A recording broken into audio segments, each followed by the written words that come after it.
here, that is investing in the research and the development. Investing in the research and development ಅಂದ್ರೇನು ಹೊಸ ಹೊಸ ಟೆಕ್ನಾಲಜಿಯನ್ನು research ಮಾಡಿ ಬೇರೆ ಕಂಪ್ನಿಗಿಂತ ನಾವು ಚಲೋ ಪ್ರಾಡಕ್ಟ್ ಕೊಡೋದು. ರಿಸರ್ಚ್ ಮಾಡಿ ಅದನ್ನು ಡಿಸೈನಿಂಗ್ ಅನ್ನು ಡೆವಲಪ್ ಮಾಡಿ ಆ ಟೈಪ್ ನಾವು ವೆಹಿಕಲ್ಸ್ ಎಲ್ಲ ಡಿಸೈನ್ ಮಾಡಿದ್ರೆ ಈಗ ಈ ಪರ್ಟಿಕ್ಯುಲರ್ ಈ ಜನ್ರೇಷನ್ಗೆ ಏನು ಟ್ರೆಂಡ್ ಇದೆ, ಏನು ರಿಕ್ವೈರ್ಮೆಂಟ್ ಐತಿ.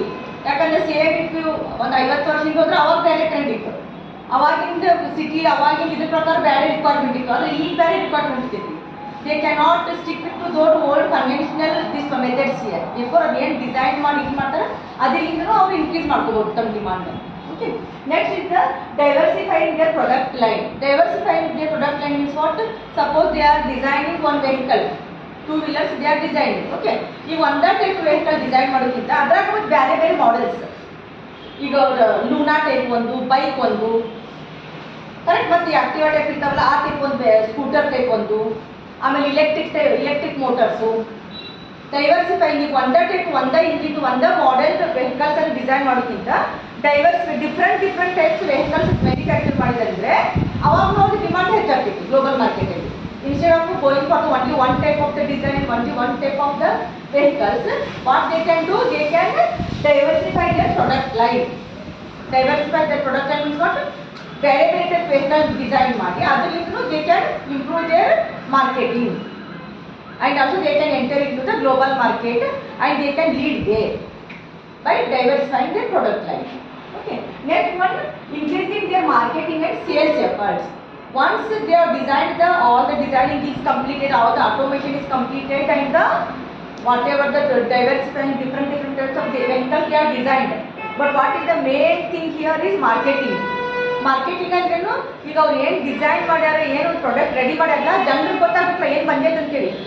ಈಗ ಅವರೆಲ್ಲ ಡಿಸೈನ್ ಮಾಡಿ ಎಲ್ಲ ಕಂಪ್ನಿ ಇಟ್ಕೊಂಡು ಕೂತ್ರೆ ಎಲ್ಲರಿಗೂ ಕಾಮನ್ ಮ್ಯಾನ್ಗೆ ರೀಚ್ ಆಗಬೇಕಲ್ಲ. ಅದು ಅವ್ರು ತೊಗೊಳಕ್ಬೇಕಂದ್ರೆ ಅವ್ರು ಆ ವೆಹಿಕಲಲ್ಲಿ ಯಾವ ಎದ್ರ ಸಂಬಂಧ ತೊಗೋಬೇಕು, ಏನು ಅಡ್ವಾಂಟೇಜ್ ಐತಿ ಎಲ್ಲ ಗೊತ್ತಾಗಬೇಕಲ್ಲ ಜನರಿಗೆ. ಅಂದರೆ ಮಾರ್ಕೆಟಿಂಗ್ ಆದರೆ ಮಾತ್ರ the people will buy they, ಅವ್ರಿಗೆ ತಮ್ಮ ಸೂಟೇಬಲ್ ಆಗ್ತೈತಿ ಅಥವಾ ಅಡ್ವಾಂಟೇಜ್ ಆಯಿತು ಇಲ್ಲ ಅಂತ. ದೇರ್ಫೋರ್ ಮಾರ್ಕೆಟಿಂಗ್ ಅಂದರೆ ಅಡ್ವರ್ಟೈಸ್ ಮಾಡೋದು, ಕರೆಕ್ಟ್, ಅಡ್ವರ್ಟೈಸ್ ಮಾಡಿ ಸೇಲ್ಸ್ ಪರ್ಸನ್ ಅಥವಾ through the media, correct, by doing those entertainment ಮೀಡಿಯಾದಿಂದ, correct, they can go for the marketing such that the whatever the product they have designed, it will reach up to the end user, last user but ಎಲ್ಲರಿಗೂ reach ಆಗಿ ಅವ್ರು ಅದನ್ನು analyse ಮಾಡಿಕೊಂಡು ಹೋಗಿ ಇಂಥದ್ದೊಂದು product ಮಾರ್ಕೆಟಲ್ಲಿ ಇದೆ, ಇದು ನಮಗೆ ಸುಟೇಬಲ್ ಆಗ್ತೈತಿ ನಮ್ದು ಯೂಸ್ಗೆ, account their requirement it is suitable, ಆ ಟೈಪ್ ಅವ್ರದ್ದು ಯೋಚನೆ ಮಾಡಿ ಅವ್ರು ಪರ್ಚೇಸ್ ಮಾಡ್ತಾರೆ. ಹಂಗೆ ನಾವು ಹೊಸ full technology full high end model ಎಲ್ಲ ರೆಡಿ ಮಾಡಿ ಕಂಪ್ನಿಯೋಗಿಟ್ಟು that is of no use unless and until it will reach to the end user. What is the concept there? End user ಯಾರು ಕಸ್ಟಮರ್ಗೆ ಅದು ರೀಚ್ ಆಗಲಿಲ್ಲ ಅಂದರೆ ಅದು ಏನು ಡಿಸೈನ್ ಮಾಡೀವಿ ನಾವು, ಯಾವ ರೀತಿ ಅಡ್ವಾಂಟೇಜ್ ಐತೆ, ಅದರಿಂದ ಏನು ಬೆನಿಫಿಟ್ ಐತೆ ಅಂತ ಅವೆಲ್ಲ ಕಾನ್ಸೆಪ್ಟ್ಸ್ ಕಸ್ಟಮರ್ಗೆ ರೀಚ್ ಆಗಲಿಲ್ಲ ಅಂದರೆ that is of no use, ಬರೀ ಡಿಸೈನ್ ಮಾಡಿ ಇಟ್ಬಿಡೋದು ಆಗ್ತೈತಿ. Correct. Therefore one of the important technique is what here, that is increasing their marketing and sales efforts. ಎಷ್ಟು ಹೆಚ್ಚಾಗಿ ಆಮೇಲೆ first initial stage they can go for the offering some discounts, some instalment method, EMI method. ಈಗ ಒಂದೇ ಸತಿ full payment ಮಾಡೋದಕ್ಕೆ ಒಂದು EMI ಕೊಟ್ಟರೆ ಯಾರು ಸ್ವಲ್ಪ ತೊಗೋಬೇಕು ಅನ್ಸಿದ್ದಕ್ಕೆ ಫೈನಾನ್ಷಿಯಲ್ ಇದ್ದಿದ್ರು ತೊಗೋತಾರೆ. ಹಂಗೆ ಸ್ವಲ್ಪ ಏನಾದರೂ ಸ್ಕೀಮ್ ಮಾಡೋದು, ಆ type marketing strategies such that every one can get interest in buying that particular product. ಈಗ ಆ ಟೈಪ್ ಸ್ಕಿಲ್ಸ್ ಎಲ್ಲ ಯೂಸ್ ಮಾಡಿಕೊಂಡು they can enhance their marketing. Okay.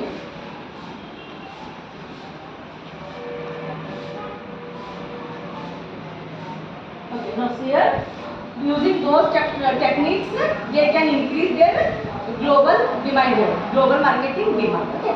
Now after adopting those, what are the benefits of that particular automation of the industry? And IIoT install ಮಾಡಿ already in the question it is described. Already it is using SCADA, PLC automation, human machine interface. Correct?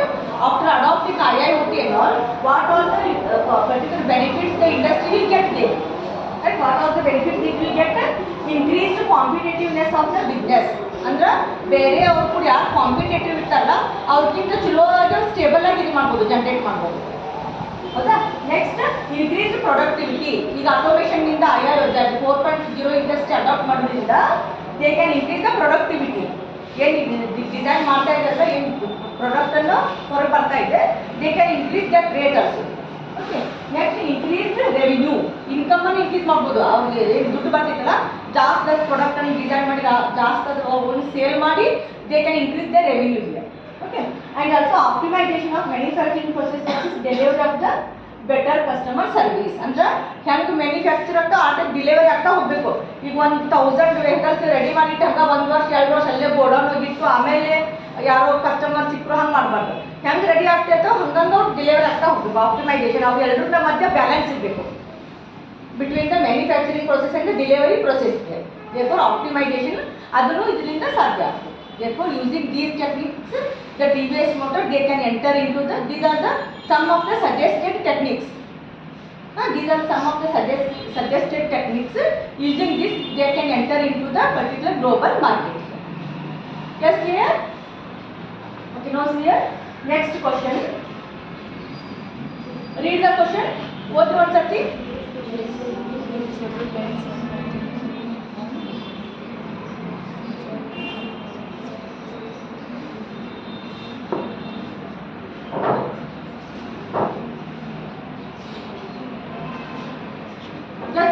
Read the question and try to analyze what was the question asked, what type of answer or your the matching should be there answer.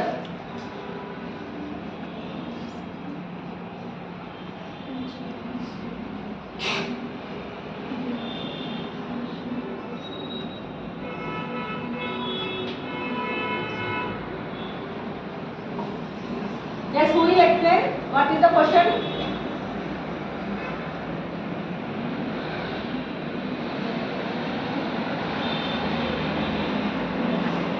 ಒಂದು JSW paints manufacturing company ಐತೆ ma'am. ಅದು paints sale ಮಾಡ್ತಾರೆ, India ಒಳಗೆ market ಮಾಡಿ ಮತ್ತು global market ಒಳಗೆ market ಮಾಡಿ. ಅವ್ರು ಏನಂದ್ರೆ ಮ್ಯಾಮ್ ನೆಕ್ಸ್ಟ್ 2 years ಒಳಗೆ ಮ್ಯಾಮ ಅವರು 4.0 IoT ಅಪ್ಲೈ ಮಾಡ್ಕೋಬೇಕಂತ ಮಾಡ್ಯಾರ ಮ್ಯಾಮ್. ಅದಕ್ಕೆ ಅದು ಮಾಡಬೇಕಂದ್ರೆ ಟ್ರಾನ್ಸ್ಫಾರ್ಮೇಷನ್ ಪ್ರೊಸೆಸನ್ನು ಅವ್ರಿಗೆ ಹೆಲ್ಪ್ ಆಗೋ ಟ್ರಾನ್ಸ್ಫಾರ್ಮೇಷನ್ ನಾವು ಹೇಳ್ಬೇಕಂತ ಹೇಳಿ. Good. That is here the JSW paints ಅಂದ್ರೆ ಒಂದು ಕಂಪನಿ ಪೇಂಟ್ ಕಂಪ್ನಿ ಇದೆ. ಈಗ ಏಷ್ಯನ್ ಪೇಂಟ್ಸ್ ಐ ಟೈಪ್ ಇಟ್ಲ ಒಂದು company JSW paints manufacturing home decorative paint. ಅವು ಪೇಂಟನ್ನು ರೆಡಿ ಮಾಡ್ತಾರೆ. ನಾವು they provide sales in India also exports to the global market also. ಬರೀ ಇಂಡಿಯಾದಾಗ ಅಷ್ಟೇ ಅಲ್ಲ, ಬೇರೆ ದೇಶಕ್ಕೂ ಎಕ್ಸ್ಪೋರ್ಟ್ ಮಾಡ್ತಾರೆ ಪ್ರಾಡಕ್ಟನ್ನು ರೆಡಿ ಮಾಡಿ. Okay, the company planning to upgrade to industry 4.0 ಅಂದರೆ IIoT. Industry 4.0 means it is IIoT. Okay, industrial internet of things. Okay, now in the next 2 years what are the challenges if it will face to be during the transformation process and how this transformation will help the company. ಅಂದರೆ ಈಗ ತಮ್ದು ಏನೈತಲ್ಲ company ಏನವ್ರ ಈಗ automated ಮಾಡ್ಬೇಕಂತ plan ಮಾಡ್ತಾ ಇದ್ದಾರೆ 2 years ಅಲ್ಲಿ 4.0 adapt ಮಾಡಿ. ಹಂಗೆ ಟ್ರಾನ್ಸ್ಫಾರ್ಮ್ ಮಾಡ್ಬೇಕಂದ್ರೆ ತಮ್ಮದು ಈಗ ವಿತ್ ಎಕ್ಸಿಸ್ಟಿಂಗ್ ಕಂಪ್ನಿಯಿಂದ 4.0 ಅಡ್ವಾನ್ಸ್ಡ್ ಟೆಕ್ನಾಲಜಿನ ಅಡಾಪ್ಟ್ ಮಾಡ್ಬೇಕಂದ್ರೆ ಒಂದು ಚೇಂಜ್ ಆಗ್ಬೇಕಂದ್ರೆ ಅವ್ರಿಗೆ ಏನೇನು ಚಾಲೆಂಜಸ್ ಬರ್ತೈತಿ, ಏನೇನು ಡಿಫಿಕಲ್ಟೀಸ್ ಬರ್ತೈತಿ. ಚಾಲೆಂಜಸ್ ಅಂದರೆ ಡಿಫಿಕಲ್ಟೀಸ್ ಅಷ್ಟೇ. That is not an easy task. ಒಂದು ದಿನದಾಗ ಹೋಗಿ ನಾವು ಇದನ್ನು 4.0 ಅಡಾಪ್ಟ್ ಮಾಡ್ತೀವಿ ಅಂತ ಹೇಳಿ ಒಂದೇ ದಿನದಾಗೆಲ್ಲ ಬಡ ಇದನ್ನು ತೆಗೆದಿಟ್ಟು ಬೇರೆ ಸಾಮಾನು ತಂದಿಟ್ಟು ಮಾಡೋದಲ್ಲ. It requires lot of work there. Okay, then what are the challenges the company is facing to transform from their existing plant into the 4.0 industry. Correct? What are the challenges and how this transformation are it change ಆದ ಕೂಡ ಕಂಪ್ನಿಗೆ ಹೆಂಗೆ help ಆಗ್ತೈತಿ. Now here there are several challenges that JSW Paints may face during the process of upgrading to industry 4.0. There are several challenges. Okay, some of the challenges are: first one, the technological challenges. First challenge is what here? Technological challenges. That is, implementing industry 4.0 technologies can be complex and requires a high level technical expertise. ಈಗ ನಾವು IIT 4.0 ನಾವು implement ಮಾಡ್ತೇವಂದ್ರೆ ಅದು just ಒಂದು program change ಮಾಡೋದಲ್ಲ, ಒಂದು algorithm change ಮಾಡೋದಲ್ಲ. From hardware part two software ಎಲ್ಲ change ಆಗ್ತಿದೆ. therefore that requires lots of technology. It is very complex technology there. Full again easy ಆಗಿ ಒಂದೊಂದು ಮಾಡ್ತಾ ಇಲ್ಲ. that requires lots of work, lots of dedication. Okay, complex technology and also it requires very high level of expertise. Experts ಇರಬೇಕು ಅದರಲ್ಲಿ, high level ಅದರಲ್ಲೆಲ್ಲ ಮಾಡಿ full ಇದ್ದಿದ್ದು expertise ಭಾಳ ಬೇಕಾಗ್ತೈತೆ. Correct, it requires a high level of technology knowledge as well as the expertise. JSW Paints may need to invest in training of their employees. ಈಗೆಲ್ಲ ಅದರಲ್ಲಿ industrial work ಮಾಡೋರಿಗೆ ಅದ್ರದ್ದು awareness ಇರೋಂಗಿಲ್ಲ. What is the 4.0 industry, how that will work. therefore they have to invest money in the for the training purpose of the employees. ಎಲ್ಲ employees train ಮಾಡಬೇಕಲ್ಲ, ಆ machine ಹೊಸ machine ಹೆಂಗೆ ವರ್ಕ್ ಆಗ್ತೈತೆ, ಅದನ್ನ ಹೆಂಗೆ ಪ್ರೋಗ್ರಾಮಿಂಗ್ ಮಾಡಬೇಕು, ಹೆಂಗೆ ಕಂಟ್ರೋಲ್ ಮಾಡಬೇಕು. Because all are adapted to the their older technology. They ಏನು ಎಕ್ಸಿಸ್ಟಿಂಗ್ ಟೆಕ್ನಾಲಜಿ ಐತಿ ಅದಕ್ಕೆಲ್ಲರೂ ಯೂಸ್ ಆಗಿರ್ತಾರೆ, ಅದನ್ನೆಲ್ಲ ಫಾಸ್ಟಾಗಿ ನೀಟಾಗಿ ಮಾಡ್ತಾ ಇರ್ತಾರೆ, ಅದ್ರಾಗ ಎಕ್ಸ್ಪರ್ಟ್ ಇರ್ತಾರೆ. ಅದನ್ನು ಒಂದು ಹೊಸ ಟೆಕ್ನಾಲಜಿ ಕನ್ವರ್ಟ್ ಮಾಡಕ್ಕೆ ಅಂದ್ರೆ ಅದನ್ನು ಆಪ್ರೇಟ್ ಮಾಡೋಕ್ಕೆ ಹ್ಯೂಮನ್ ರಿಸೋರ್ಸ್ ಬೇಕಲ್ಲ. ಬರೀ ಎಲ್ಲ ಮಷೀನ್ ಅದಾವ, ಮಷೀನ ತಂದಾವ, ಆನ್ ತಂದಾವ, ಇದು ಮಾಡಲ್ಲ. You need human resource also there. therefore they need some high level training there. ಅವ್ರು ಟ್ರೈನ್ ಮಾಡಿ ಅವ್ರು ಪ್ರಾಕ್ಟೀಸ್ ಮಾಡಿಸಿ ಅದೇನಾಗಬೇಕು, ಅವ್ರಿಗೆ ಕರೆಕ್ಟಾಗಿ ಅದು ಟೆಕ್ನಾಲಜಿಗೆ ಅವ್ರು ಅಡಾಪ್ಟ್ ಆಗಬೇಕು. therefore they have to invest in this is one of the challenge. ಜಾಸ್ತಿ ಇನ್ನು ತಮ್ಗೇನು ದುಡ್ಡು ಇರ್ತೈತಲ್ಲ ಅದನ್ನಲ್ಲಿ ಇನ್ವೆಸ್ಟ್ ಮಾಡಿ ಎಲ್ಲ ತಮ್ಮ ಸ್ಟಾಫ್ಗೆ ಎಲ್ಲರಿಗೂ ವರ್ಕರ್ಸ್ಗೆಲ್ಲ ಟ್ರೈನಿಂಗ್ ಕೊಡಬೇಕು. ಟ್ರೈನ್ ಮಾಡಿ ಅವ್ರಿಗೆ ಎಕ್ಸ್ಪರ್ಟ್ ಮಾಡಬೇಕು. therefore employees ensure that they are able to effectively use and maintain the new technologies. ಹೊಸ ಟೆಕ್ನಾಲಜಿ ಕರೆಕ್ಟಾಗಿ ಯೂಸ್ ಮಾಡಿ ಅದನ್ನ ಮೇಂಟೈನ್ ಮಾಡೋಕೆ ಅವ್ರು ಕೇಪೇಬಲ್ ಆಗಬೇಕು. ಆ ರೀತಿ ಅವ್ರಿಗೆ ಟ್ರೈನ್ ಮಾಡಿ. ಹೌದಾ. ಸೆಕೆಂಡ್ ಒನ್ ಕಾಸ್ಟ್ ಚಾಲೆಂಜಸ್ ಅಂದ್ರೆ ಫೈನಾನ್ಷಿಯಲ್ ಪ್ರಾಬ್ಲಮ್ ಇದೆ, ಕಾಸ್ಟ್ ಚಾಲೆಂಜಸ್ಸು ಬರ್ತೈತಿ. ಈಗ ಒಂದು ಟೆಕ್ನಾಲಜಿಯಿಂದ ಒಂದು ಸೆಟಪ್ಪಿಂದ ಇನ್ನೊಂದು ಸೆಟಪ್ ನಾವು ಚೇಂಜ್ ಆಗತ್ತೆ ಅಂದ್ರೆ that is not that easy. therefore upgrading to industry 4.0 technologies can be expensive because new technology means now to install those things, all new devices, new sensors, new actuators, new wirings, new network, ಅದು ಎಲ್ಲ ಹೊಸದಾಗಿ install ಮಾಡಬೇಕು. ಎಲ್ಲ ಹೊಸ device sensors ಎಲ್ಲ ಹಾಕ್ಬೇಕಾಗ್ತದೆ. therefore that will be the most expensive and JSW Paints may need to invest significant resources in order to implement these changes. ಅಂದ್ರೆ ಭಾಳಷ್ಟು ಅಮೌಂಟನ್ನು ಅಲ್ಲಿ ಡೈವರ್ಟ್ ಮಾಡಬೇಕಾಗ್ತದೆ. ಅವರು ಹೊಸ ಎಕ್ವಿಪ್ಮೆಂಟ್ ಖರೀದಿ ಮಾಡಲಿಕ್ಕೆ, ಹೊಸ ಇನ್ಸ್ಟಾಲೇಷನ್ ಮಾಡೋಕ್ಕೆ, ಹೊಸ ನೆಟ್ವರ್ಕಿಂಗ್ ಮಾಡೋಕ್ಕೆ, ಕಮ್ಯುನಿಕೇಷನ್ ಡಿವೈಸ್ ಮಾಡಲಿಕ್ಕೆ ಎಲ್ಲ ಇನ್ವೆಸ್ಟ್ಮೆಂಟ್ ಬೇಕು. ಯಾಕಂದ್ರೆ ನಾವು ಹಳೆ ಟೆಕ್ನಾಲಜಿಗೂ ಅವೆಲ್ಲ ಇದ್ದಿದ್ದಿಲ್ಲ. ಈಗ ಹೊಸ ಸೆಟಪ್ ಮಾಡೋಕ್ಕಂದ್ರೆ ಎಲ್ಲ ಹೊಸ ಇಕ್ವಿಪ್ಮೆಂಟ್ಸ್ ಬೇಕಾಗುತ್ತೆ, ಅದಕ್ಕೆ ಹೊಸ ಟೆಕ್ನಾಲಜಿ ಪ್ರಕಾರ ವರ್ಕ್ ಆಗುತ್ತೆ. therefore they require all those. The company may need to carefully consider the potential return on investment of these changes in order to ensure that they are financially viable.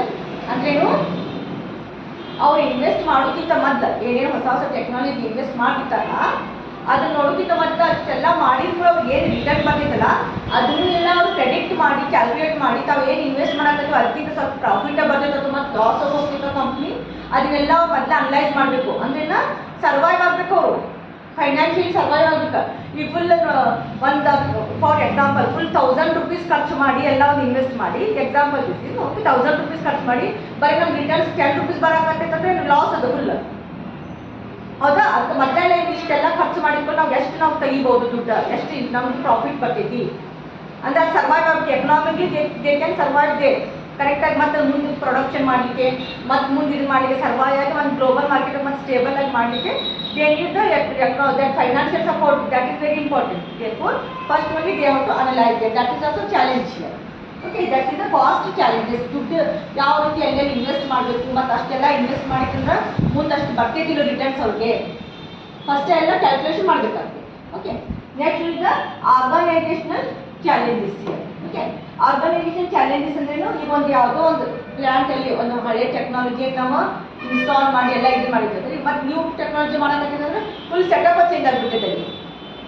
Correct, full organisation setup change ಆಗುತ್ತೆ. ಅದನ್ನೆಲ್ಲ ಮತ್ತು ಅವ್ರು ಇದು ಮಾಡಿ renovation ಮಾಡಿ ಕರೆಕ್ಟಾಗಿ ಬೇರೆ ಬೇರೆ ಡಿವೈಸ್ ಸೆಟಪ್ ಮಾಡಿ ಅದೆಲ್ಲ ಮತ್ತು ವರ್ಕಿಂಗ್ ಎನ್ವೈರನ್ಮೆಂಟ್ ಎಲ್ಲ ಚೇಂಜ್ ಆಗ್ತದೆ.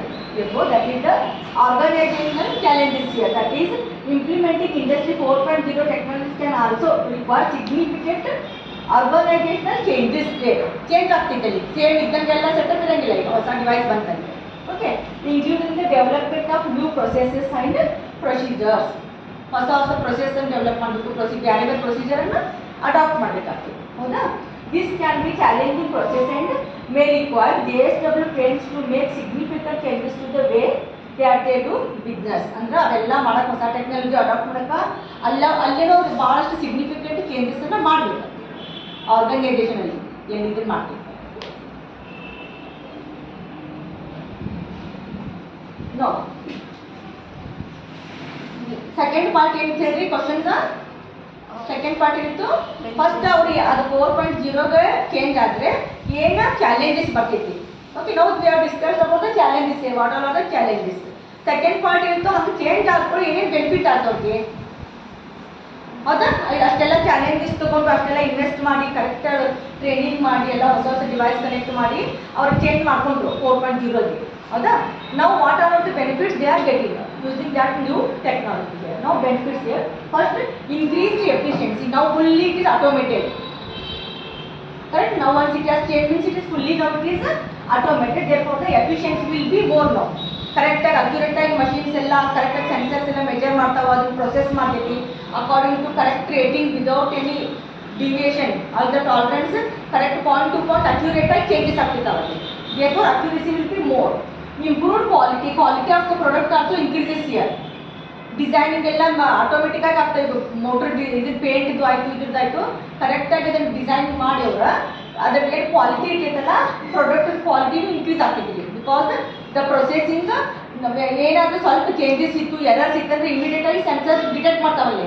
ಏನಾದ್ರು ಕೆಮಿಕಲ್ ಕಾಂಪೋಸಿಷನ್ ಚೇಂಜ್ ಆಯಿತು ಪೇಂಟ್ದ, ಮತ್ತು ಕಲರಿಂಗ್ ಚೇಂಜ್ ಆಯಿತು ಅಂದರೆ immediately that processor are the sensor will changes, they will be sensing those things and those will be ಇಮಿಡಿಯೇಟಾಗಿ ಎರರ್ ಡಿಟೆಕ್ಟ್ ಆಗಿಬಿಡ್ತಾವೆ. ಮತ್ತು ಇಮಿಡಿಯೇಟಾಗಿ using some instructions we can change those. Therefore the quality will be improved here. Okay, next ಒಂದು enhanced competitiveness. ಅಂದರೆ ಈಗ ಅವರು 4.0 adapt ಆದರೆ ಈಗ ಅವ್ರು ಕಾಂಪಿಟೇಟರ್ದವರು ಒಳ್ಳೆ ರೀತಿಯಿಂದ ಕಾಂಪಿಟೇಷನ್ ಕೊಡ್ತಾರೆ, ಇಲ್ಲಾಂದ್ರೆ they are out of competition only. ಯಾಕಂದರೆ ಈಗಿನ ಟ್ರೆಂಡ್ ಎಲ್ಲರೂ ಆಟೋಮೇಟೆಡ್ ಇಂಡಸ್ಟ್ರಿನ ಅಡಾಪ್ಟ್ ಮಾಡ್ತಾ ಇದ್ದಾರೆ. ನಾವು all are using automated industry. ನಾವು ಈಗ ಎಲ್ಲರೂ 4.0 ಮಾಡ್ಕೊತ ಹೋದು ಇವ್ರು ಒಂದ ಕಂಪ್ನಿ ಮಧ್ಯದ ಕನ್ವೆನ್ಷನಲ್ ಇತ್ತಂದ್ರೆ they are not in the competition for those companies. Correct? Therefore enhanced competitiveness ಅಂದರೆ ಕಾಂಪಿಟೇಟಿವ್ ಜಾಸ್ತಿ ಆಗ್ತೈತೆ. ಮತ್ತು ಅವ್ರದ್ರಾಗ ಅವರ ಎಮರ್ಜೆನ್ಸಿ ಲೀಡರ್ ದೇರ್, ಅವ್ರಿಗೆಲ್ಲ ಬೇರೆ ಕಂಪ್ನಿಗಿಂತ ಚೆನ್ನಾಗಿ ಅವರು ಇದು ಮಾಡ್ತಾರೆ. ನೆಕ್ಸ್ಟ್ ಅಂತ ಇಂಪ್ರೂವ್ಡ್ ಕಸ್ಟಮರ್ ಸ್ಯಾಟಿಸ್ಫ್ಯಾಕ್ಷನ್. ಅಂದರೆ ಕಸ್ಟಮರ್ ಯಾವ ರೀತಿ ಬೇಕು, ಯಾವ ಶೇಡ್ ಬೇಕು paints, correct according to that customer satisfy ಮಾಡುವಂಥ ಪ್ರಾಡಕ್ಟ್ ಅನ್ನೋದು ಡಿಸೈನ್ ಮಾಡಬೇಕು using this automated processes.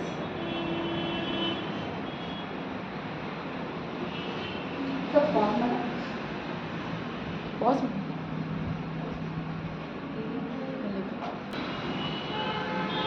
okay, now read the question all of you. Identify the application of the given two examples. Means they have given two examples here. Okay, identify the applications of given two examples and compare the difference between these two. ಅಂದರೆ ಎರಡು example ಕೊಟ್ಟಾರಲ್ಲ ಅದರಲ್ಲಿ ಯಾವ್ಯಾವ application use ಮಾಡಕ್ಕಾಗಲ್ಲ, ಅದ್ರಾಗ ಏನು difference ಐತಿ. They are given two examples here. Identify the application is given. ಅವೆರಡರಾಗ ಯಾವ್ಯಾವ ಅಪ್ಲಿಕೇಶನ್ ಯೂಸ್ ಮಾಡಕ್ಕಾಗಲ್ಲ, ಆಮೇಲೆ ಅವೆರಡು ಅಪ್ಲಿಕೇಶನ್ ಯೂಸ್ ಮಾಡ್ತಾ ಇದ್ದಾರಲ್ಲ ಅದನ್ನ ಕಂಪ್ಯಾರಿಸನ್ ಮಾಡ್ತೀವಿ. Okay, what is the first example here? A home uses sensors to control and maintain the lighting, correct? Resource management and the security system in the home security. Okay, system. All things are connected.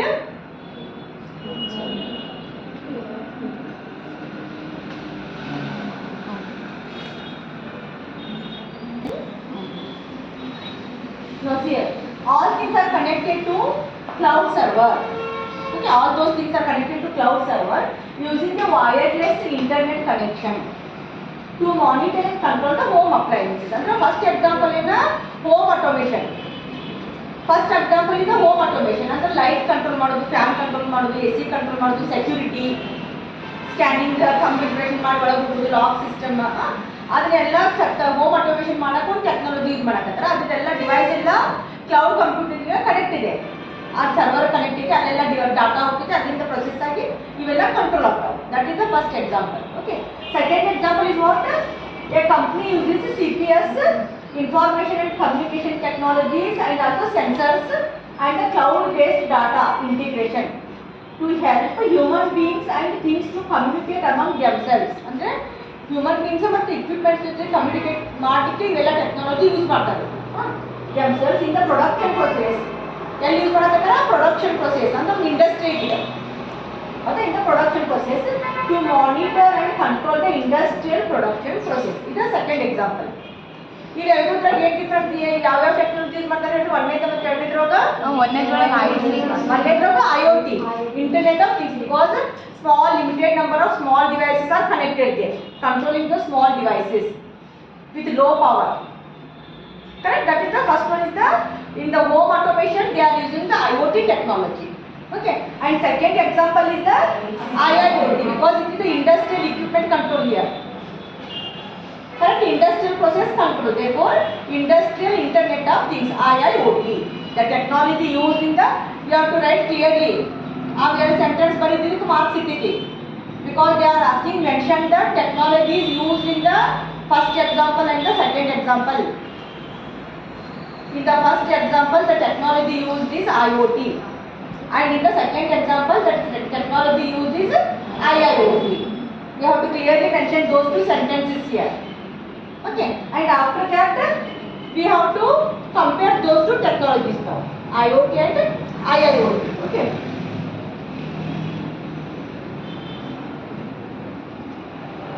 correct? IoT and the IIoT technologies we have to compare here. Now first is the feature IoT and IIoT. Feature is what here? Focused. Means the IoT technology ಅದರ ಮೇಲೆ focused ಇದೆ, IIoT technology ಅದರ ಮೇಲೆ focused ಇದೆ. ಅದರ main aim ಏನು? IoT technology devices are developed for the well-being of the individuals. ಅಂದರೆ ನಮ್ಮ ಹ್ಯೂಮನ್ ಬೀಯಿಂಗ್ಸ್ಗೆ ವೆಲ್-ಬೀಯಿಂಗ್ ಆರಾಮಾಗಿ ಇರಲಿಕ್ಕೆ ನಾವು ಟೆಕ್ನಾಲಜಿ ರೆಡಿ ಮಾಡ್ಕೊಂಡಿದ್ದಾರೆ. ಲೈಟ್ ಡಿಮ್ಮರ್ ಇರ್ಬೋದು, ಅಥವಾ ನಾವೇನೋ ಮರೆತ ಹೋಗಿ ಲಾಕ್ ಮಾಡಿ ಹೊರಗೆ ಹೋಗಿರ್ತೀವಿ, ಏನೋ ಆಫ್ ಇದೆ, ಅಲ್ಲಿಂದ ನಾವು ಆಫ್ ಮಾಡೋದು, ಲೈಟ್ ಅಥವಾ ಫ್ಯಾನ್ ಅಥವಾ AC. That is the mainly it is designed for the well-being of the individuals. Okay, ನಮ್ಮ ಕನ್ವೀನಿಯನ್ಸ್ ಸಂಬಂಧ ಆ ಟೆಕ್ನಾಲಜಿನ ಯೂಸ್ ಮಾಡ್ತಾ ಇದ್ದೀವಿ, well-being of the individuals here. But in the IIoT devices are developed for the improvement of efficiency, safety and security in industries. Industry ಒಳಗೆ efficiency ಜಾಸ್ತಿ ಮಾಡಲಿಕ್ಕೆ, safety ಜಾಸ್ತಿ ಮಾಡಲಿಕ್ಕೆ, ಆಮೇಲೆ ಸೆಕ್ಯೂರಿಟಿ, ಕರೆಕ್ಟ್, ಅದನ್ನು ಜಾಸ್ತಿ ಮಾಡಲಿಕ್ಕೆ ನಾವು IIoT means that IIoT is mainly focused on those aspects, and IoT is focused on this particular individual well-being. ಅದ್ರ ಮೇಲೆ ಫೋಕಸ್ ಇದೈತಿ. ನಮ್ಮ ಹ್ಯೂಮನ್ ಬೀಯಿಂಗ್ ನಮ್ಗೆ ಹೆಂಗೆ ಹೆಲ್ಪ್ ಆಗಬೇಕು, ಹೆಂಗೆ ನಮ್ಮ ಲೈಫ್ನ ಈಸಿಯಾಗಿ ಹೋಗಬೇಕು, ಕರೆಕ್ಟ್, ಈಸಿಯಾಗಿ ಸ್ಮೂತಾಗಿ ನಾವು ಏನು ಇದು ಮಾಡಿದ್ರೆ ಎಫರ್ಟ್ಸ್ ಇಲ್ಲ, ಒಂದು ಪಾಯಿಂಟ್ ನಾವು ಕಂಟ್ರೋಲ್ ಮಾಡೋದು. ಈಗ ಏನೋ ಒಂದು ಲೈಟ್ ಆಫ್ ಮಾಡ್ಕೊಂಡು ಅಲ್ಲಿಂದ ಎದ್ದು ಹೋಗೋದು ಆಫ್ ಮಾಡೋದು, ಕುಂತಲ್ಲೇ ನಮ್ಮದು ಮೊಬೈಲಿಂದ ಆಫ್ ಮಾಡೋದು. ಹೌದಾ? That is the focus. ನಾ second one is the interoperability. Okay, interoperability here ಅಂದರೆ ಕಮ್ಯುನಿಕೇಷನ್. ಈಗ ಹ್ಯೂಮನ್ಗಿಂತ ನಮ್ಮ ಕಮ್ಯುನಿಕೇಷನ್ ಮಷಿನ್ಸ್ಗೆ ಯಾವ ರೀತಿ ಇದನ್ನ ಆಗ್ತಾ ಇದೆ? Communication from the are the exchange of the information from the computers or from the software, ability of the exchange of the information from the computer or the software here, that is the interoperability. ಇಲ್ಲಿ ಯಾವ ರೀತಿ ಆಗ್ತೈತಿ? machine to machine communication possible in small scale. machine to machine, M2M is not machine to machine. Okay, machine to machine communication is possible in the small scale level here. ಅಂದ್ರೆ ಸಣ್ಣ level of equipments, it is not a huge equipment, small scale. But here M2M communication is SCADA and other manufacturing technologies are used here. ಇದರ small scale ಇರ್ತಿತ್ತು, ಅದ್ರಾಗ high end technology use ಮಾಡ್ತಾರೆ machine to machine ಕಮ್ಯುನಿಕೇಷನ್ಗೆ. ಯಾವ ರೀತಿ communication ಆಗ್ತಾ ಇದೆ? Okay, next one that is the scalability. Scalability ಅಂದ್ರೂ ಏನು? ನಾವು ಹೊಸ ಡಿವೈಸಸ್ ಯಾವ ರೀತಿ ಮತ್ತೆ ಹಾಕಿ ಕನೆಕ್ಷನ್ ಮಾಡ್ಬೋದು. ಈಗ 4 ಡಿವೈಸ್ ಇರ್ತೈತೆ ಒಂದು ಇದಕ್ಕೆ ನೆಟ್ವರ್ಕಿಗೆ, ಮತ್ತು ಹೊಸ ಇನ್ನೊಂದು ಎರಡು ಆ್ಯಡ್ ಮಾಡಬೇಕು. ಎಷ್ಟು ಕೆಪಾಸಿಟಿ ಇರ್ತದೆ ಎಕ್ಸ್ಟೆಂಡ್ ಮಾಡಲಿಕ್ಕೆ? Scalability that is applicable in the small scale compared to IIoT, where things are interconnected through the internet. And the small scale, limited amount of devices are connected here. That IoT is limited amount of devices are connected compared to the IIoT. But in IIoT, applicable in the large scale network here. Network is very huge in the industry. Okay, large scale networks where seamless integration of the devices are done. Number of devices are connected there. ಒಂದು ಎರಡು bulb, ಎರಡು fan, ಎರಡು AC ಹಂಗಿರಲ್ಲ. ಒಂದು door opening sensor ಹಂಗಲ್ಲ. Number of devices are connected and done in the industrial network and IoT devices there. IoT devices ಇರ್ತಾವಲ್ಲ ಎಲ್ಲ sensors ಅವೆಲ್ಲ ಇರ್ತಾವಲ್ಲ, number of devices means the network scale is high here, large network. In the IoT it is small scale network. Okay. Next one, automation. IoT devices sense, process and transmit data with limited or no human involvement. ಇಷ್ಟ ಸಣ್ಣ range ಹೋಗಿರ್ತೈತೆ ಅದ, ಅವೇನು data collect ಮಾಡೋದು, process ಮಾಡೋದು ಮತ್ತು transmit ಮಾಡೋದನ್ನ small ಇದ್ರಾಗ sense, process and transmit data with limited ಅಂದರೆ ಸ್ವಲ್ಪ ಹ್ಯೂಮನ್ ಇಂಟರ್ಫೇಸ್ ಅದ್ರ ಯೂಸ್ ಸ್ವಲ್ಪ ಇದ್ರು ಜಸ್ಟ್ ಒಂದ ಬಟನ್ ಮಾಡಿದ್ರೆ ತನ್ನ ತರ ಕಲೆಕ್ಟ್ ಮಾಡಿ ಇದನ್ನ ಮಾಡ್ತಿದ್ರು. ಅಂದರೆ ಹ್ಯೂಮನ್ ಇಂಟರ್ಫೇಸ್ ಅಷ್ಟು ಲಿಮಿಟೆಡ್ ಬೇಕು ಅದಕ್ಕೆ, ಇನ್ವಾಲ್ವ್ಮೆಂಟ್ ಇಲ್ಲ ಅಂದ್ರೆ ತನ್ನ ತಾನು ಆಟೋಮೆಟಿಕಾಗಿ ಮಾಡ್ತೈತಿ. ಆದರೆ ಅದ್ರಲ್ಲಿ ಏನಾಗ್ತಿತ್ತು ನೋಡ್ರಿ, IoT devices in addition to the intelligence of the IoT devices require control and automation logic, deep learning and analytics. ಅಂದರೆ ಬರೀ IoT devices ಒಂದು ಸೆನ್ಸ್ ಮಾಡೋದು, ಸೆನ್ಸರ್ನಿಂದ ಸೆನ್ಸ್ ಮಾಡೋದು, ಪ್ರೊಸೆಸ್ ಮಾಡೋದು ಮತ್ತು ಆಕ್ಚುಯೇಟರಿಂದ ಕಂಟ್ರೋಲ್ ಮಾಡೋದು, ಇಷ್ಟ ಮೂರ ಡಿವೈಸ್ ಬರೋದು ಬೇಕಾಗಿಲ್ಲ. ಇಂಡಸ್ಟ್ರಿ ಮತ್ತು ಏನೇನು ಬೇಕಾಗ್ತೈತೆ ನಮಗೆ, that is required automation logic ಬೇಕಂದ್ರೆ. ಆಮೇಲೆ deep controlling, deep learning and analytics, ಆಮೇಲೆ ಆಟೋಮೆಟಿಕ್ ಕಂಟ್ರೋಲಿಂಗ್ ಅಂದರೆ ಬೇರೆ ಬೇರೆ technology along with that IoT ಜೊತೆಗೆ ಅಡಿಷನಲ್ ಟೆಕ್ನಾಲಜಿನೂ ಬೇಕಾಗ್ತಾವೆ ಕಂಟ್ರೋಲ್ ಮಾಡೋಕ್ಕೆ. ಇಲ್ಲಾಂದ್ರೆ ಏನಾಗ್ತಿತ್ತು, ಹೋಮ್ ಆಟೋಮೇಷನಲ್ಲಿ ಜಸ್ಟ್ ಒಂದು IoT ಸಿಂಪಲ್ ಟೆಕ್ನಾಲಜಿ ಸೆನ್ಸ್ ಮಾಡೋದು, ಅದನ್ನು ಪ್ರೊಸೆಸ್ ಮಾಡೋದು, ಅದು ಪ್ರೊಸೆಸ್ ಔಟ್ಪುಟ್ ಪ್ರಕಾರ ಕಂಟ್ರೋಲ್ ಮಾಡೋದು, ಡಿವೈಸನ್ನು ಆನ್ ಮಾಡಬೇಕು, ಆಫ್ ಮಾಡಬೇಕು. Correct? But in the IIoT there, apart from those IoT devices, it requires the control and automation logic. ಯಾವ ರೀತಿ ನಾವು ಕಂಟ್ರೋಲ್ ಮಾಡಬೇಕು ಮಷಿನ್ಸ್ ಅನ್ನೆಲ್ಲ, ಅದು ಲಾಜಿಕ್ ಬೇಕಾಗ್ತೈತಿ. ಆಮೇಲೆ ಡೀಪ್ ಲರ್ನಿಂಗ್ ಅಂದರೆ ಅದ್ರ ಡೆಪ್ತ್ ಆಗಿ ಅದ್ರದ್ದು ಯಾವ್ಯಾವ ಮಷಿನ್ಸ್ ಯಾವ್ಯಾವ ರೀತಿ ವರ್ಕ್ ಆಗಬೇಕು. ಓಕೆ. ಆ್ಯಂಡ್ ಆಲ್ಸೋ ಅದ್ರದ್ದು ಅನಾಲಿಟಿಕ್ಸ್, ಯಾವ ರೀತಿ ಅದ್ರದ್ದು ಅನಾಲಿಟಿಕ್ ವರ್ಕಿಂಗ್ ಇದೆ, ಎಲ್ಲ ಟೆಕ್ನಾಲಜಿನೂ ಬೇಕಾಗ್ತಿದೆ ಅದರಲ್ಲಿ ಮಷಿನ್ಸ್ ಇಂಡಸ್ಟ್ರಿಯಲ್ಲಿ. ಹೌದಾ? Next, emergency situations. ಎರಡರಾಗ ಏನೇನು ಎಮರ್ಜೆನ್ಸಿ ಸಿಚುವೇಶನ್ ಬರ್ತೈತಿ, in case any device fails and emergency situation will not occur. ಅಂದರೆ ಈಗ ಯಾವುದೋ ಒಂದು ಬಲ್ಬ್ ವರ್ಕಿಂಗ್ ಹೋಯ್ತು, ಬಲ್ಬ್ದು ಸೆನ್ಸರ್ ಹೋಯ್ತು, ಏನೋ ಹೋಮ್ ಆಟೋಮೇಷನ್ ನಾವು ಮಾಡಿದ್ವಿ, ಬಲ್ಬ್ ಕಡೆ ಒಂದು ಸೆನ್ಸರ್ ಹಾಕಿದ್ವಿ, ಅಲ್ಲ ಬಲ್ಬ್ ಆನ್ ಆಯ್ತು ಆಫ್ ಆಯ್ತು ತೋರಿಸ್ತಾ ಇತ್ತು. ಈಗ ಅದ್ರ ಸೆನ್ಸರ್ ಹೋಯ್ತಂದ್ರೆ ಅದೇನು ಅಂತ ದೊಡ್ಡ ಎಮರ್ಜೆನ್ಸಿ ಸಿಚುವೇಶನ್ ಅಲ್ಲ, ಇಮಿಡಿಯೇಟಾಗಿ ಎಲ್ಲರೂ ಅದಕ್ಕೆ ಹೋಗಿ ಅದನ್ನ ಹ್ಯಾಂಡಲ್ ಮಾಡಿ ಅಂದ್ರೆ ಅದನ್ನ ಅಟೆಂಡ್ ಮಾಡಿ ಬಡಬಡ ಬಲ್ಬ್ ಸೆನ್ಸರ್ ಚೇಂಜ್ ಮಾಡಬೇಕು, ಇಮಿಡಿಯೇಟ್ ವಿದಿನ್ ಟೈಮ್ ಅದನ್ನ ವರ್ಕಿಂಗ್ ಮಾಡಬೇಕಂತ ಎಮರ್ಜೆನ್ಸಿ ಸಿಚುವೇಶನ್ ಅಲ್ಲ, ಆರಾಮಾಗಿ ನಾವು ಅದನ್ನು ರಿಪ್ಲೇಸ್ ಮಾಡ್ಕೋಬೋದು. But in case of IIoT, failure of any devices may lead to a critical situation application ಇಂದ. ಅಂದ್ರೆ ಯಾವುದೇ ಒಂದು ಡಿವೈಸ್ ಈಗ IIoT ಇಂಡಸ್ಟ್ರಿಯಲ್ಲಿ ಯಾವುದೋ ಒಂದು ವರ್ಕಿಂಗ್ ಹೋಯ್ತಂದ್ರೆ ಇಮಿಡಿಯೇಟ್ ಅಟೆಂಡ್ ಮಾಡ್ಬೇಕದ, because that is the emergency situation there. ಯಾಕಂದ್ರೆ ಅದು ಒಂದು ಡಿವೈಸ್ ವರ್ಕಿಂಗ್ ಇಲ್ಲ ಅಂದ್ರೆ ಒಂದು ಎಕ್ಸಾಂಪಲ್ ಕೊಟ್ಟಿದ್ದೆ. For example poisonous gas detection ಏನೋ ಒಂದು ಸೆನ್ಸರ್ ಹಾಕಿದ್ವಿ ನಾವು. ಈಗ ಸೆನ್ಸರ್ ವರ್ಕಿಂಗ್ ಇಲ್ಲ ಅಂದರೆ ಇಂಡಸ್ಟ್ರಿಗೆ ಏನು ಗ್ಯಾಸಸ್ ಎಲ್ಲ ಬಿಡ್ತಿತ್ತಲ್ಲ, ಪಾಯ್ಸನಸ್ ಗ್ಯಾಸ್ ಅದ್ರ ಲೆವೆಲ್ ಜಾಸ್ತಿ ಆಗೋದಕ್ಕೆ ನಮ್ಮ ಸೆನ್ಸರ್ ಏನು ಮೆಜರ್ ಮಾಡಿ ಅದು ವರ್ಕಿಂಗ್ ಹೋಗ್ಬಿಡ್ತಂದ್ರೆ ನಾವು ಅದು ನೋಡೇ ಇಲ್ಲ, ಚೇಂಜ್ ಮಾಡಿಲ್ಲ ಅಂದ್ರೆ ನಾಕೈತಿ it will be more dangerous to all these human beings they. ಏನು ಪಾಯ್ಸನಸ್ ಗ್ಯಾಸ್ ಇಲ್ಲ ಬಂದು ಏರಿಯಾಗೆಲ್ಲ ಮಿಕ್ಸ್ ಆಗಿ ಅದು ಎಲ್ಲರಿಗೂ ಥ್ರೆಟ್ನಿಂಗ್ ಆಗಿಬಿಡ್ತೀವಿ. ದೇರ್ಫೋರ್ ಅಂತ ಇಂಡಸ್ಟ್ರಿಯಲ್ಲಿ ಏನು IIoT ಏನಿಲ್ಲ, ಅದು ಎಮರ್ಜೆನ್ಸಿ ಸಿಚುವೇಶನ್ ಯಾವುದೇ ಒಂದು ಸೆನ್ಸರ್ ಯಾವುದೇ ಒಂದು ಡಿವೈಸ್ ವರ್ಕಿಂಗ್ ಇಲ್ಲ ಅಂದರೆ ಇಮಿಡಿಯೇಟಾಗಿ ಅಟೆಂಡ್ ಮಾಡಬೇಕು. But in IoT, it is not that emergency situation. Okay, next.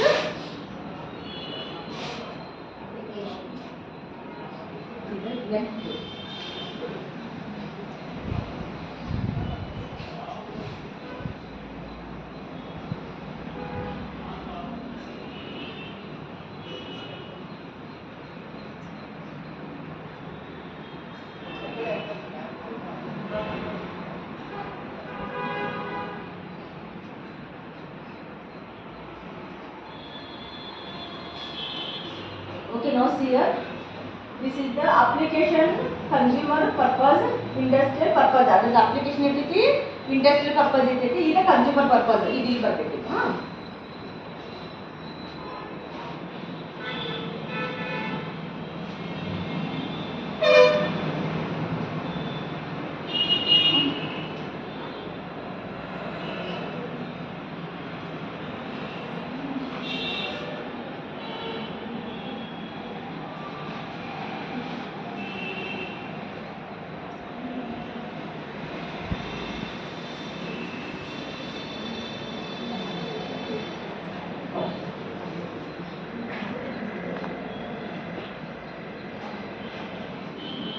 ಹೌದಾ? ನೋಡ್ರಿ, ಇದಕ್ಕೆ ಅಪ್ಲಿಕೇಶನ್ ಬಗ್ಗೆ ಕನ್ಸ್ಯೂಮರ್ ಪರ್ಪಸ್ ಅಲ್ಲೇ ಕನ್ಸ್ಯೂಮರ್ ಲೆವೆಲ್ ಒಳಗೆ ಇಂಡಿವಿಜುವಲ್ ಯೂಸಸ್ಗೆ ಆದರೆ ಇಲ್ಲೇನು ಬರ್ತಿದೆ ಅಪ್ಲಿಕೇಶನ್ ಇದು ಇಂಡಸ್ಟ್ರಿಯಲ್ ಪರ್ಪಸ್ ಇದೆ IIoT. Okay next here application ಇಂದ ಕನ್ಸ್ಯೂಮರ್ ಪರ್ಪಸ್ ಅಂತ ಇಂಡಸ್ಟ್ರಿಯಲ್ ಪರ್ಪಸ್ ಮತ್ತು ಅದು ಡಬಲ್ ರಿಪೀಟ್ ಆಗಿದೆ ಹಾಂ. Okay now this completes the answer.